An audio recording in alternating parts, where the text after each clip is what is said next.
Daily কাজ করি, রাজগালি কাজ করি, 600 টাকা ডেলি পাই।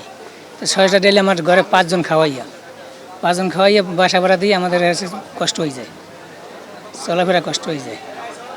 এত দাম দিয়ে বাড়তি দাম, আগে কিনতাম মাছ কিনতাম কেজি 300 টাকায়, আজকে কিনলাম 350 টাকায়। ডিম কিনছি 110 টাকা, এখন 120 টাকা। 1 কেজি বেগুন কিনতাম 55 টাকা, এখন লাগে 65 টাকা।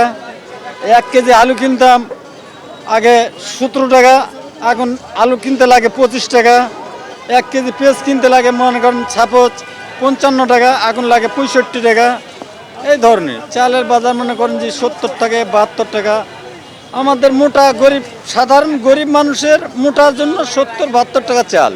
ইনকাম তো কোনো বাড়তেছে না, ইনকাম যেমনি আছে তেমনি আছে, কিন্তু ইনকামের কোনো সোর্স নাই, বাড়ার মতো কোনো সোর্স নাই। এমনি যা আছে তাই আছে, কিন্তু সব জিনিসের দামে বাড়তি চলতেছে। এই বাড়তিয়ে চলতেছে সব জিনিসের দাম। এটা নিয়ন্ত্রণ কীভাবে করবে না করবে এখন এরাই জানে। 1000 টাকা বাজারে 2000 টাকা নিয়ে আসলে কিছুই হয় না বাজার।